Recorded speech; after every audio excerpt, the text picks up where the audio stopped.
Welcome back, everybody. Mark with Exotic Car Place coming back at you today with the next video in a series to talk about some of the BMW products. Right now I'm down at a local BMW dealer looking around and seeing what's in the parking lot, and I know a lot of questions come up. There's so many passionate debates out there about what constitutes the real ultimate driving machine.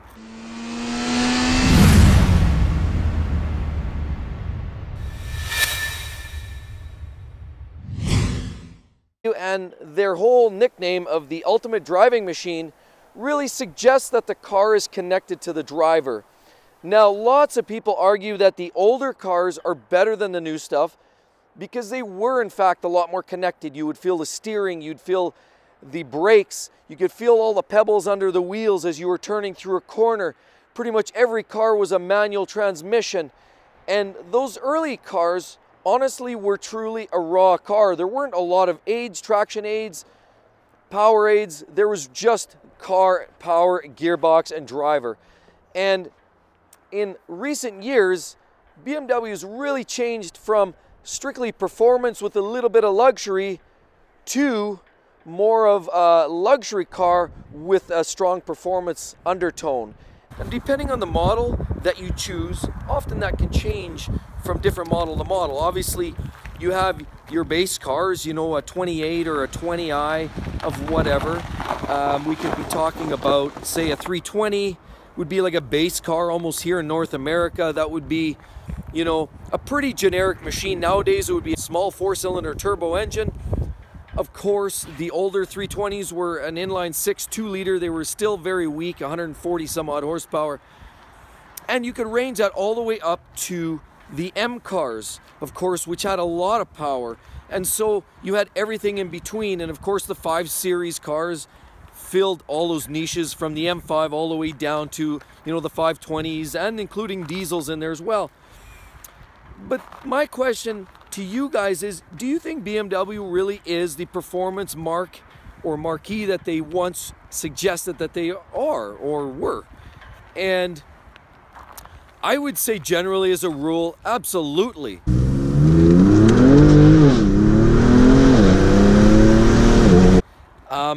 What I've seen, and I've been driving a lot of older BMWs, I've owned older BMWs, I've owned more recent, newer BMWs as well, and stuff in between.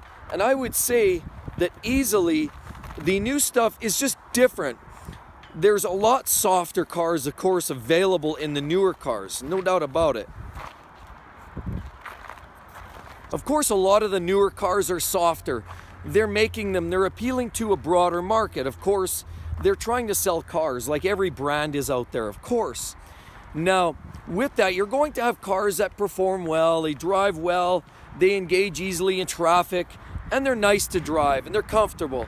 And that's ultimately the point that they're trying to make with most of their cars. If you want the performance, though, and you want the power and the ferocity, you have to dig into the M cars. And I will just say, guys, listen, I know those guys who love the old E34s, E39 M5s, or the E46 M3s, or the E30 M3s, or anything in between that was older generation. Absolutely, those cars really were the benchmark for performance for BMW. And I truly agree with all of you guys that those were awesome cars in their day. And I also agree with the fact that a lot of the BMWs today are getting a little soft. And I'm going to show you some of those here right away. But I will tell you, I've had some experiences in some recent BMWs, and if you pick the right car, you can find the machine that is right for you. Because I'll tell you right now, you get behind the wheel of an M4 GTS or even a competition, I'll tell you that thing is as rigid and stiff as a performer as you could possibly want.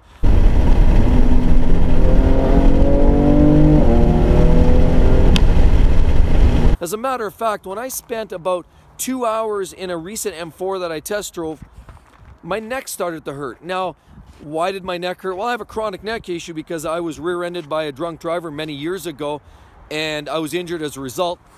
But more to the point is that it's a very rigid car, and it's very, very great in terms of the overall sensation that it delivers you.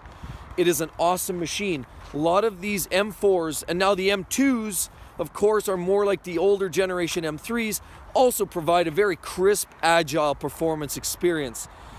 The beautiful thing here, of course, is you can still get some of those cars with a manual gearbox and dual clutch transmission. That being said, so herein lies the point that a lot of you guys I know would argue against me, is that unfortunately there are some previous generation lines such as the M5 which were a hard, aggressive car, and I'm not gonna lie, I drove the recent M5 and it is spectacularly fast.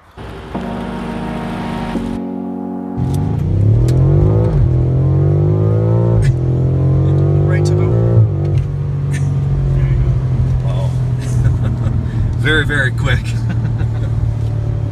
Yes. The downside, of course, is realistically, it's an automatic transmission, guys.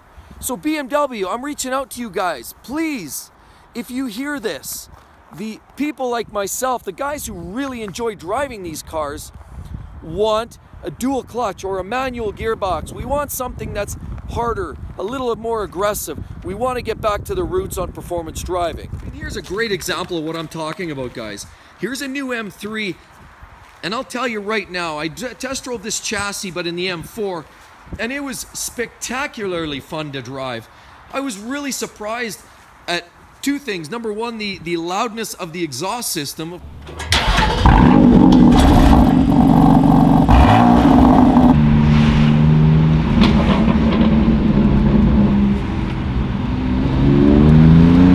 Of course, if you look around here, this is an awesome machine. I love this new M3, and honestly, I think I like the M3 more than the M4. Why? Look at the fender flares on that. That is just a horny look. Look at the flare. I love the M3 look. I think the newer M3, in my opinion, is nicer than the M4, but that's just my opinion. So, spectacularly beautiful car. Now look at this. M3, quad exhaust, guys. Quad exhaust, carbon fiber to edge it around. Amazing car. Look at the backs of the seats. We have the hard back seats. Basically, the leather interior is high quality, very, very attractive. Absolutely stunning car to drive, no question on my mind. This one's a dual clutch transmission car. And then as I circle around, I mean, look at the front. You've got the carbon inserts here. You've got these little spoilers and whatnot there. They've got the plastic lining because this often takes a beating from low, bad road conditions. Awesome wheels. Classic M3, of course. Just a beautiful machine. Well, if you want to see something else, let's go in. And then you have the M4 GTS.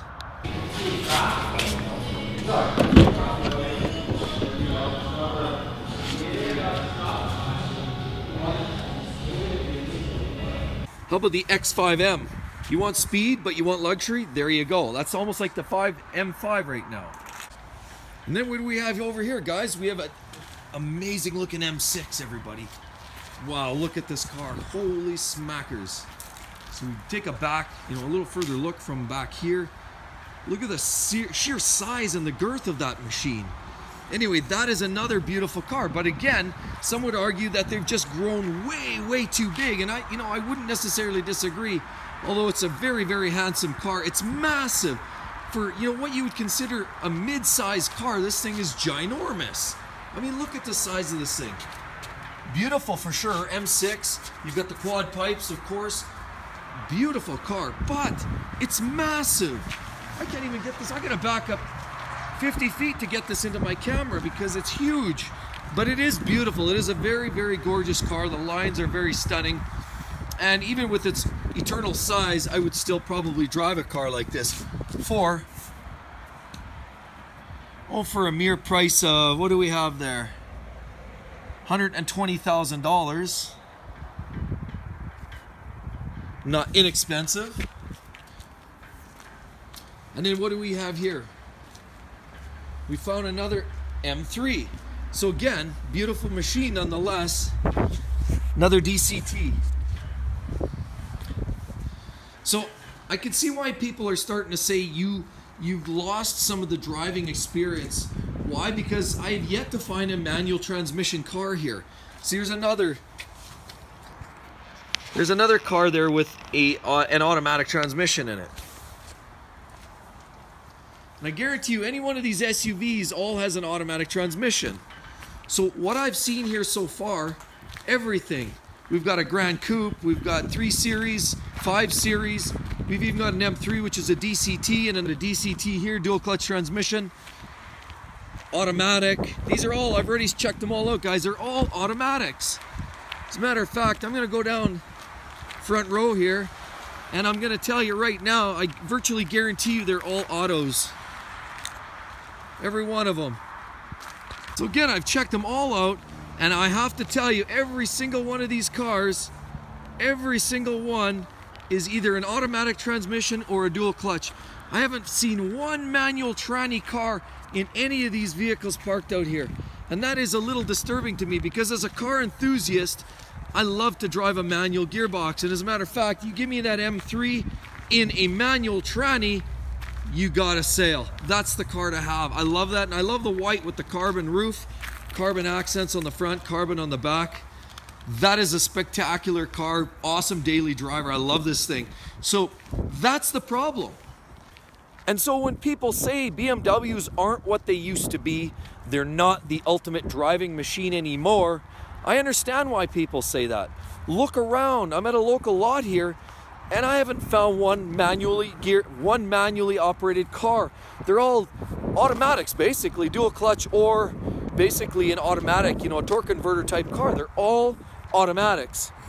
And for people that love to stir the gears, guys like myself, old classics, we need that kind of stuff to engage us. That's what really earns the ultimate driving machine for a lot of drivers. And I hope BMW starts thinking about this kind of stuff. The M5 should have come out minimal with a dual clutch transmission and or a better revised manual that was more suited to the gearing and the power band of that engine. So guys, for all you guys, if you like the video, make sure you give it a thumbs up, like, and I hope you have some comment below. Make sure you drop that below, of course. I want to hear what your opinion is. Do you think BMW has earned that name, the ultimate driving machine, lately? Do you think that they should still carry that name? I think they're great cars to drive. I just think that they've become slightly disconnected with some of the true enthusiasts that have built them and earned them their reputation in the first place. So let me know in the line below. Also, guys, hey, also make sure you follow some of my videos. Don't forget to subscribe and hit that notifications, because I've just signed up for Royal Rally. It's a local rally here in Alberta. I'm going to be on that this June, and I'm going to be prepping my M5 throughout the next, series of months leading up to that days or the weeks, I guess, in June, where I'll be driving the car, and I'll be joining that rally, and I'll be vlogging that and sharing the whole experience with you guys. So make sure you subscribe, hit the notifications so you can follow all of that, and make sure you come back. I'd love to see you guys on the next one, and we'll catch you then. Bye-bye.